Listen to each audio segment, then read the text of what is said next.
NFL coaches aren't sad to see Rob Gronkowski retire. Phoenix Sunday was a solemn day across New England, when Rob Gronkowski announced his retirement from the NFL. In 31 other NFL locations, it was a cause for celebration. "I hope he has a great retirement, a great second career," Chiefs coach Andy Reid said Tuesday at the owners' meetings.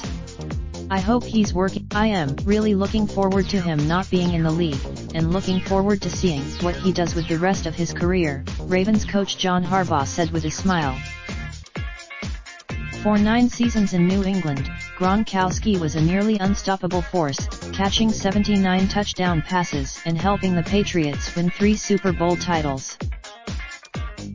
Tuesday morning at the head coach's breakfast, the reaction to Gronkowski's retirement fell into 3 categories.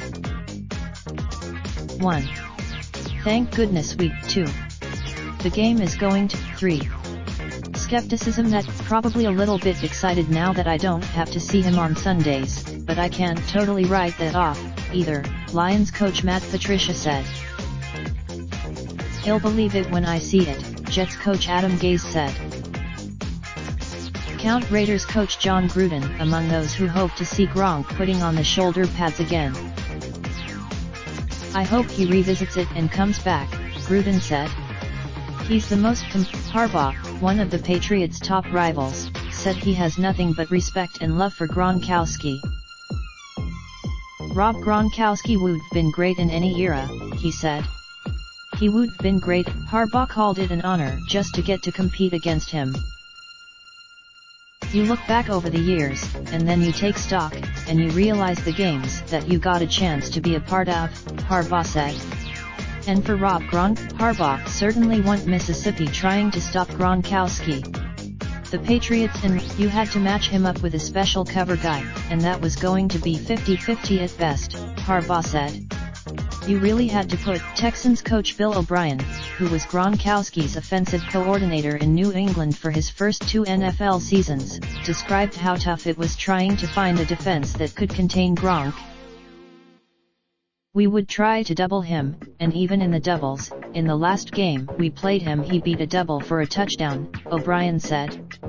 "We used linebacker. The book on slowing down Gronk, so to speak, was that the defense had to chip him at the line of scrimmage and generally try to pound him as much as possible." O'Brien said that he was so big and strong that a lot of those guys would bounce off of him, O'Brien said. "And I know when I was." Gronkowski spent his career tormenting the Steelers, going for 685 yards and 8 touchdowns in 7 games. But Pittsburgh coach, "In 2007 I go to a Dapper Dan banquet and sit on the dais, and he's on the dais," Tomlin said. "We had one of those. I often think about that, when I think about some of the wow accomplishments he's had as a professional. That spirit is off." New Dolphins coach Brian Flores catches a break with Gronk's retirement. He no longer has to worry about facing Gronk twice a year. Flores said that, "It's a sad day, honestly, because he brings so much to the game of football," Flores said. "The opportunity to Raindrop, drop top, smoking, no cooking the hot pot. Fucking on your bitch, yeah, that. Looking up, open the park, pot.